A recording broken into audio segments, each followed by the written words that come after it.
안녕하십니까. 언박싱 진행자 한유정 기자입니다. 네, 안녕하십니까. 언박싱 안도현입니다. 네? 저번 주까지 안동민이었는데 왜 갑자기? 제가 개명을 허가받은 지가 얼마가 안 됐어요. 요 이름이 또 기운이 좋다고 하는데 또 오늘 언박싱을 위해서 딱 중간을 지키고자 개명을 했다면 안 믿으시겠죠, 아마? 네. 뭐 이름 바꾸셨답니다. 안도현으로. 정창호 국장님 나오셨습니다. 안녕하세요. 정성호입니다. 자, 오늘은 새로운 얼굴 더불어민주당의 동구의 안평훈 의원님 나오셨습니다. 안녕하십니까. 영남일보 TV 구독자 여러분, 저는 동구의회 안평훈 의원입니다. 네, 제가 이 시사 이슈를 다루는 프로그램은 제가 이제 처음이다 보니까 좀 긴장을 사실 어제부터 계속 하고 있는 중입니다. 자, 이제 여러분들 모시고 한 주간 있었던 이슈를 가지고 이야기 나눠보도록 하겠습니다. 저번 주와 마찬가지로 이번 주도 대한민국 정가는 시끄러웠습니다. 정 국장님 시끄러웠죠? 네, 대한민국 국민들이 정신적 스트레스 수치가 상당히 올라갈 것으로 생각되는데요. 하루빨리 이렇게 정리가 돼야지 이런 식으로 가다가 전체 국민들이 정신 건강에 영향을 미치지 않을까 우려스럽습니다. 대통령과 한 대표의 만남 이후에 정말 논란이 많았습니다. 테이블부터 시작해서 태도까지. 그리고 이 두 분들이 만남 직후에 각자 자기 패드를 다 모았어요. 만찬을 가지시고 또 대통령께서는 돌을 맞아도 뚜벅뚜벅 가겠다. 한 대표는 나는 민심을 받들겠다. 이렇게 얘기하셨어요. 자, 이제 내전이 시작되는 겁니까? 어떻게 보세요? 제 생각으로는 두 분이서 제 갈 길로 가겠다는 의사를 확실히 표시한 것으로는 보입니다. 대통령께서는 도를 맞아도 뚜벅뚜벅 걸어가겠다. 각종 논란에 대해서 업보로 알겠다. 우리끼리 하는 말로는 개의치 않고 내 갈 길 가겠다라는 선언으로 읽히는데요. 대통령이 좌고우면하지 않고 뚜벅뚜벅 걸어가겠다고 한 그 길이 도대체 어떤 길인지 또 그 길이 방향이 옳은지 한번 여쭤보고 싶은 그런 심정입니다. 돌을 던져도 예전에 죄인들 지나가면 우리가 돌 던지고 돌팔매질이라고 하죠. 예수님이 지나가실 때 돌 던지고 뭐 이러지 않았습니까? 굳이 비유를 한다면 한동훈 대표가 대통령 앞에서 제시한 3개 안이 있지 않습니까? 김건희 여사의 대외 활동을 자제하고 그다음에 김건희 여사 라인을 있을지 없을지는 모릅니다만 지금 한간에 거론되고 있는 7개, 8개 라인 정도 거론되고 있는 라인이 이게 정리돼야 된다 이런 거고, 지금 현재 각종 정치 이슈에 대해서 정리를 좀 하시라는 그런 3가지 제안을 돌이라는 것으로 표현됐었는지는 모르겠습니다만은 그런 제안들 자체가 왜곡된 여론이라든가 사실과 다르다는 어떤 대통령의 인식하에서 그런 것은 신경 쓰지 않고 오로지 국민만 바라보고 가겠다고 하시는 것 같은데, 그 바라보고만 가겠다는 국민들 60% 이상이 각종 여론조사에 보면 잘못됐다는 것 아니겠습니까? 그렇다면은 지금 현재 대통령의 인식 자체가 상당히 우려스럽다 이렇게 보겠습니다. 그 많은 묘사들이 있습니다. 이 면담의 묘사가 마치 윤 대통령이 이 교장 선생님 역할이고 또 교장 선생님의 훈시를 하는 듯, 이 어떻게 보면은 이 정당의 대표를 너무 홀대하듯이 좀 대한 게 아닐까 하면서 또 산책 사진도 같이 좀 나오고 있어요. 좀 민주당 입장에서도 또 이야기가 많을 것 같은데 어떻게 보셨을까요? 일단은 윤석열 대통령께서 일단 면담 그날에 지각을 하셨어요. 30여 분인가 지각을 하셨는데, 한동훈 대표 입장에서는 굉장히 모욕적인 부분이라고 저는 생각하고요. 그리고 늦게 오셨는데 이제 본인은 아메리카노, 그리고 한동훈 대표는 제로 콜라를 주고 이제 끝났거든요. 대통령의 행동 하나하나에는 모든 메시지가 전 담겨 있다고 생각을 하거든요. 예를 들어서 영국의 엘리자베스 여왕이 그 핸드백을 가지고 이제 인파가 많이 몰려 있을 때 비서들과 핸드백 가지고 이제 핸드백을 들고 있거나 땅에 놓는다거나 했을 때 좀 메시지가 좀 담겨 있다고 저는 생각을 나 이제 하거든요. 그만할래 그거죠. 그래서 이제 한동훈 대표가 사실 면담 이전에 그 3가지 요건을 이미 말한 상태에서 면담을 면담을 했었거든요. 그 자리는 그 세 가지 요건에 대한 질문에 답을 하는 자리라고 저는 생각을 했었어요. 근데 하지만 아무것도 빈손으로 이제 끝나버렸는데 뭐 제로 콜라를 줬다는 거는 진짜 그 세 가지 요건 답할 게 없다. 정말 제로다. 예, 그렇게 저는 생각을 하고요. 저는 한동훈 대표와 그 윤석열 대통령은 이제 갈라설 거라고 저는 생각을 합니다. 왜냐하면은 이제 이미 너무 많이 지금 사회가 크게 자기가 모욕도 당하고 그러다 보니까 좀 많이 갈등이 심해진 것 같아요. 특별감찰관을 가지고 추 대표와 한동훈 대표와도 지금 맞섰습니다. 뿐만 아니고 윤 대통령은 홍준표 대구시장까지 만났는데요. 이를 두고 한동훈 대표를 고립시키려는 건 아닌가, 이런 의견들이 나오고 있습니다. 국장님, 어떻게 보시나요? 여당의 대표에 대한 고립작전이라는 것은 쉽게 되지도 않을 뿐더러 또 해서도 안 되는 겁니다. 특히나 윤 대통령의 현재 처지가 국정 지지도가 20% 초반대에 있고 또 각종 의혹에 대한 조사에 대한 국민적 욕구가 여론조사 결과에 따르면 통상적으로 한 60% 이상이 그 의혹을 규명해야 된다는 그런 여론이 있지 않습니까? 이런 상황에 있는 현직 대통령이 미래의 권력이 될지도 모르는 여당 대표를 고립시킨다는 발상 자체도 그 쉽게 납득하지 않을 뿐더러 또 해서도 안 되는 겁니다. 그 정부와 여당은 사실상 한 몸이거든요. 그 대통령이 실패했는데 여당이 승승장구했던 전례도 없을 뿐더러 또 여당이 지지부진하고 거의 괴멸 수준인데 정부가 성공한 사례도 없습니다.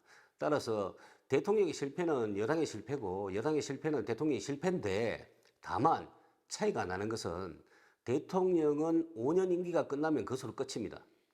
근데 여당은 또다시 다른 선거들이 있습니다. 다음 국회도 생기고 또 그 다음 국회도 또 생기고 하니까 표를 받아야 되는 입장이거든요.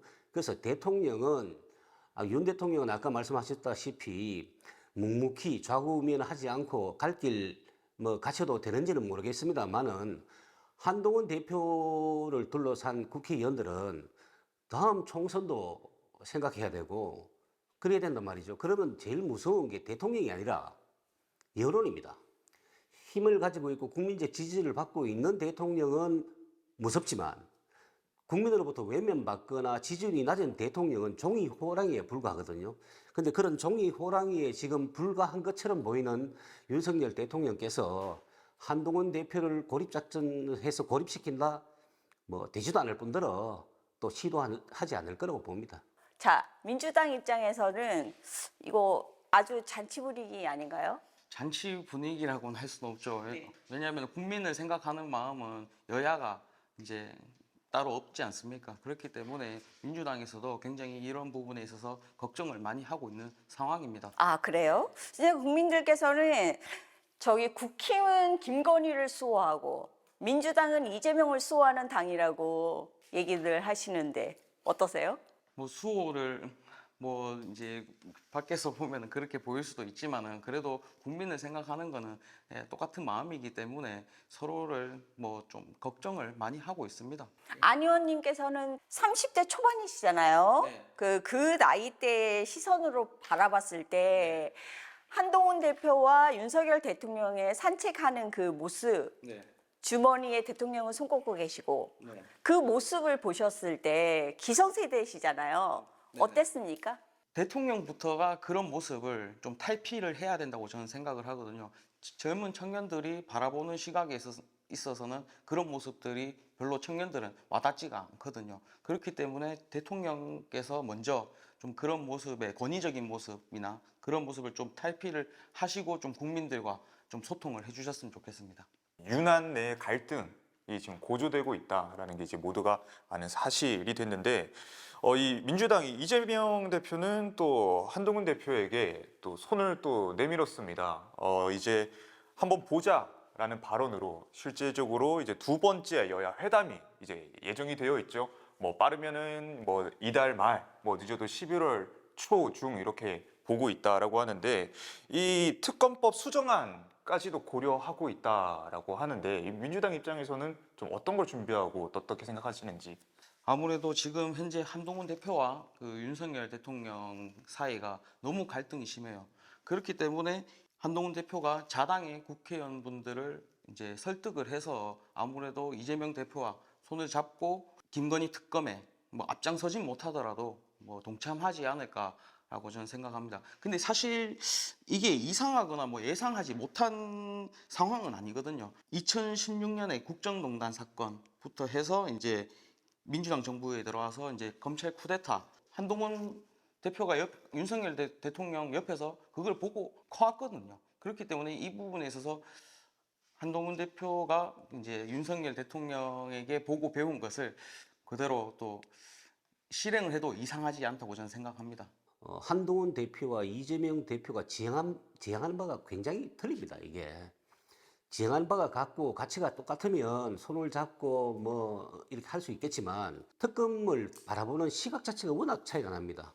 민주당에서 바라보는 그 특검법의 내용은 특별 검사도 민주당이 선정하고 조사도 한 번 해보고 안 되면 두 번, 세 번 얼마든지 연장할 수 있어야 하고 매번 그 피의자 공표 금지에 대한 예외 규정을 둬서 매일매일 같이 브리핑할 수도 있고 뭐 그런 내용 아닙니까? 근데 한동훈 대표가 지향하는 특검법의 방향은 그렇게까지 민주당의 의견을 들어주는 것이 아니고 그 안에 특별검사의 임명도 공정하게 하고 그다음에 조사 내용도 이때까지 특검법이 있어 왔던 범위를 크게 벗어나지 않는 준용해서 하는 그 정도 범위에서 해야 된다. 그렇게 해야 한동훈 대표가 민주당의 대표가 아니잖아요. 국민의힘 대표 아니겠습니까? 민주당이 바라는 특검 법안 내용을 받아들인다면 그것은 그 뭐 특검법이 되기 전에 벌써 당이 끼어져야 되는 그런 문제고요. 그리고 또 한동훈 대표가 원하는 방식의 특검법을 이재명 대표가 받아들이겠습니까? 안 받아들이겠죠. 그러니까 서로의 필요에 의해서 한동훈 대표는 이재명 대표와 당수 회담을 하는 모양새를 거쳐서 대통령에게는 비록 홀대를 받았는지 모르지만 정치권의 실세인 것을 나타내고 싶고 또 이재명 대표께서는 11월 15일 정치자금법 위반에 대한 1심 판결을 앞두고 있지 않습니까? 판결은 법원이 하겠지만 이재명 대표들 왜 불안하지 않겠습니까? 그 정치적으로 자기를 강화시킬 필요가 있다고 느끼시는 거죠. 그 필요에 의해서 하는 것이기 때문에 지금 한동훈 대표와 이재명 대표의 필요에 의해서 거론되고 있는 이번 만남은 지난번 만남 못지않게 또 다른 빈손 만남이 될 겁니다. 국장님께서는 지난주 방송에서 김건희 여사 그냥 미운 거죠. 이렇게 발언을 하셨어요. 그죠? 근데 악플이 달렸어요. 혹시 보셨나요?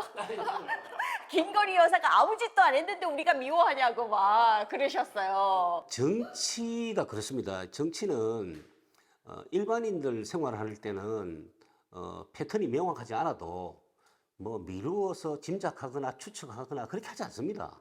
근데 정치인이거나 정치인의 버금가는 김 여사처럼 그 대통령의 부인 아니겠습니까? 물론 법적으로 권한을 위임받거나 법적 지위를 받은 바는 없지만 그 대통령의 부인이라는 그런 그 자리가 또 있지 않습니까? 그러다 보니까 그분이 과거에 해왔던 행적이나 지금 현재 하는 행동이나 말에 의미가 부여되는 겁니다. 그 부여되는 의미가 바라보는 사람의 시각에 따라서는 미운 거예요.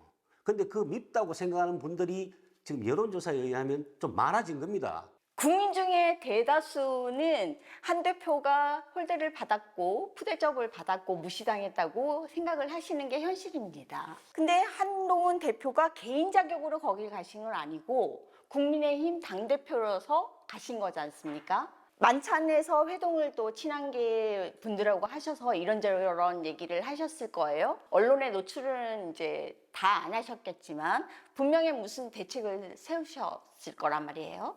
근데 만약에 이들의 반발이 정말 일어나면 안 되는 상황까지 크게 일이 벌어진다고 예측을 하자면 가상을 하면 내란이 진짜 일어나서 내전이 일어나서 예전에 김무성과 유승민 전 의원처럼 그런 단계까지 가능하다고 보실까요? 아닐까요? 그 정치는 생물이라고 하지 않습니까? 어떤 일이 벌어지지 않는다고 참 단언하기 어려운 영역이 정치 영역입니다. 그런데 한번 보겠습니다. 대통령 탈당이 지금 거론되고 있는 거 아닙니까? 탈당 요구가. 근데 현실적으로 대통령이 한동훈의 탈당을 요구하는 건 말이 안 맞고요. 그거는 국민의힘의 다수 의원들의 다수 의견이 탈당을 요구하는 지경에 이르면 대표가 대표적으로 가서 말씀을 할 수는 있어도 한동훈 대표 개인 자격으로 대통령에게 탈당을 요구하는 일은 없습니다. 대통령이 탈당을 전체적으로 요구할 정도 상황이 되면 대통령은 형식적으로든 내용적으로든 거부할 도리가 없습니다. 민심은 파도로 그러지 않습니까? 파도가 치는데 어떡합니까? 파도를 맞아야죠. 그리고 지금 현재 그 유승민 전 의원처럼 집단적 행동으로 이어질 것이냐를 놓고 보면요. 지금 친한계 같은 경우에는 삼선의 조경태 의원하고 서범수 사무총장을 비롯해서 한 21명 정도가 언론에 거론되고 있습니다. 그리고 친윤계 쪽으로서는 봤을 때는 추경호 원내대표하고 그다음에 또 삼선 이철규 의원 등 해가 25명 정도로 거론되고 있습니다. 그럼 거의 비슷하다 이렇게 보는데요. 그러면 계산상 한 60명 정도는 중도라는 입장인데요. 이 중도라는 것은 이렇습니다. 대통령이 그 국민적 지지를 받고 있을 경우에는 언제든지 친윤계가 되는 겁니다. 그리고 대통령이 국민적 지지를 받지 못하고 국민으로부터 외면받거나 또 각종 정책에서 실정이 계속 반복된다면 언제든지 친한으로 가는 겁니다. 그래서 대통령의 그 탈당에 대한 키는 사실상 윤석열 대통령 스스로가 쥐고 있다고 봐야 됩니다. 그런 측면에서 대통령이 묵묵히 도를 맞으면서 갈 길로 가겠다라고 한 그런 인식에 대해서 현실 인식에 대해서는 상당히 우려스러운 바가 큰데요. 지금 현재 상태에서 집단 행동할 시기는 아니죠. 자, 안 의원님, 현실 정치 지금 하고 계시잖아요. 돌아다니면 주민들의 의견은 어떻습니까? 주민분들께서는 제가 이제 대구에 있다 보니까 그런 말씀들을 솔직히 안 해주세요. 사실 그 30대 초반 분들은 별 관심 없으시죠? 사실 없죠. 예, 먹고 살기가 바쁜데 뭐 정치에까지 관심을 둘 여지가 없습니다. 국감에서 이제 강혜경 씨가 이제 뭐 폭로가 이어지고 있고 많은 증거들이 쏟아져 나오고 있습니다. 이 민주당 의원들은 또 적극적으로 이제 보호를 해줘야 된다라고 하면서 이제 권익보호 1호로 선정을 하기까지 했습니다. 좀 젊은 야당 정치인 입장에서 어떻게 보시는지. 강희경 씨가 얼마나 무섭고 마음고생을 많이 하셨겠습니까? 그리고 이제 민주당뿐만 아니라 국민들께서도 그 법사위 국감을 보시면서 이제 현실성을 일부는 있다고 판단을 하셨고 공감을 하셨다고 저는 생각을 합니다. 그리고 저도 이제 강희경 씨의 이제 증언을 법사위 그때 봤는데요. 2016년 박근혜 대통령 국정농단 그 청문회가 생각이 나더라고요. 근데 그 강희경 씨의 말들이 정말 사실이라면 이제 보수는 탄핵을 겪고도 아직 자성의 능력이 없다고 저는 생각을 합니다. 국장님, 네. 국감에서 강혜경 씨가 얘기하시는 거 보고 여론조사라는 게 저렇게 조작이 쉽게 되나? 그리고 그분이 뭐 몇 명, 몇 수십 명을 혼자서 다 한 것처럼 얘기를 하시던데 실제로 선거철에 이렇게 쉽게 이루어지나요? 오래됐습니다. 이런 이야기가 선거 때마다 여론조사 회의론, 여론조사 신뢰성 이 의문을 제기하는 얘기가 많았거든요. 강혜경 씨가 얘기하는 그 여러 가지 내용들은 대부분 새로울 게 없는 내용입니다. 사실은 정치권에서 바라봤을 때는 지난 지방선거의 전북 장수 군수 선거 때를 보면 응답률이 50%가 넘게 나왔어요. 그 대한민국 여론조사에 응답률 50% 이상 나오는 건 없습니다. 5% 기껏 많이 넣어야 10%인데 50%가 나온 거예요. 얼마나 많이 조작을 했으면 50%가 나오겠습니까? 보통 3%, 5% 나오는데 이건 처벌받은 내용입니다. 또 다른 경우에는 아예 표본 집단을 오염시켜버립니다. 전국의 대한민국 국민 18세 이상 그 국민을 대상으로 여론조사를 한다고 해놔놓고 특정 당의 당원들을 전부 다 집어넣는다고 생각해 보십시오. 그게 대한민국 여론이겠습니까? 그건 특정 당원의 여론이죠. 특정 당의 여론이죠. 그런 식으로 여론조사를 또 조작하는 방법이 있습니다. 그리고 얼마 전에 홍준표 대구시장께서 SNS로 여론조작과 관련해서 한 예를 든 적이 있지 않습니까? 선거 때가 되니까 누가 3천만 원을 들고 와서 이렇게 해줄 테니 이렇게 하시오. 그래서 호통쳐서 쫓아보냈다. 심지어 그 SNS, 저도 사실은 페이북하고 팔로워가 많거든요. 그래서 뭐 페이스북 같은 경우는 친구가 맥시멈이 5,000명이에요. 그래서 5,000명 정도 되는 분들이 그걸 가지고 마치 내가 5,000명이고 팔로워가 10,000명 넘고 하니까 그거를 권력 삼아 선거 사무실 가서 돈을 요구한다는 소리도 제가 들었거든요. 지금 그 선거 때 되면 가장 큰 권력이 당원 명부를 많이 갖고 있는 사람이 가장 큰 권력을 행사하게 됩니다. 그래서 당원 명부를 거래합니다. 그 내가 가지고 어떤 사람은 예컨대 2020년 현재의 당원 명부를 갖고 있다. 그러면 2023년 당원 명부를 갖고 있는 사람이 더 큰 권력을 갖게 되죠. 그래서 그 당원 명부가 거래가 됩니다. 이거는 뭐 거래 자체가 당원 명부 자체가 유출되는 것도 또 불법입니다. 사실은 거래된다는 것은 더 큰 불법이죠. 그래서 암암리에 이런 것은 이루어지고, 근데 암암리에 이루어지고 있다는 것을 우리 그 진행자 한유정 진행자께서도 다 아시고 있는 내용 아닙니까? 저도 뭐 그런 사례를 많이 봤고요. 그래서 이런 부분에 대해서는 정치권에서 지금 매번 선거 때마다 반복되는 것이고요. 그래서 정치권에서 여야 할 것 없이 자기들의 이익에 치중하지 말고 정말 제대로 된 국민 여론을 반영할 수 있는 그 수단으로 여론조사가 존립될 수 있게끔 제도를 정비해야 됩니다. 그 업자들이 소위 말해서 브로커들이 장난칠 수 없게끔 공정하고 투명하게 여론조사가 진행되고 그것이 공표될 수 있는 법적 제도적 장치를 법 만드는 게 국회의원 의무 아닙니까? 그 당신들이 만들어야죠. 대한민국의 명태균 같은 분들은 저는 뭐 1,000명 이상은 된다고 저는 사실 봅니다. 그 여론조사 그 명부 당원 명부 말씀하셨는데 그 당원 명부를 솔직히 가지고 있는 사람들이 뭐 당직자거나 아니면은 국회의원분들이시거든요. 그분들의 손에서 시작이 돼서 유출이 되는 건데 이거는 이제 법을 개정을 한다고 해서 될 문제가 아니라 이제 국회의원분들 그리고 이제 당직자분들 본인들이 먼저 그거에 대해서 좀 보완을 잘 해주셨으면 좋겠습니다. 국회의원들한테 스스로 자정 능력을 맡기는 게 얼마나 허망한 일이라는 것은 대한민국 정치가 역사적으로 다 증명하고 있습니다. 안 의원님, 그 강혜경 씨가 지금 여러 위험을 감수하면서까지 이 진실을 규명하기 위해 다양한 이제 폭로들을 좀 내뱉고 있습니다. 이 위험할 수도 있다라는 게 당연히 본인도 알 텐데 이 결심을 하게 된 이유가 뭔지 좀 어떻게 추측을 하시나요? 제 생각에는 일단은 이제 강혜경 씨 본인께서도 국감장에서 이런 말씀하셨거든요. 명태균 씨와 김영선 의원 이런 분들은 이제 대한민국 정치사에서 없어져야 되는 인물들이다라고 또 말씀하셨고요. 그리고 이제 본인은 김영선 의원께 그 1억 2천만 원 정도 받을 게 있다고 하더라고요. 이제 사람이 그 돈 문제가 이제 껴버리면은 이제 쉽게 마음 상할 수도 있거든요. 그러다 보니까 이제 그런 마음은 이제 원래 갖고 있는데 이제 시간이 지나면 지날수록 이제 그런 모습들도 보이는 거고 자기가 예전에 이제 명태균 씨와 김영선 의원과 함께 했던 그런 일들이 생각이 나면서 잘못을 뒤늦게 깨달으신 거죠.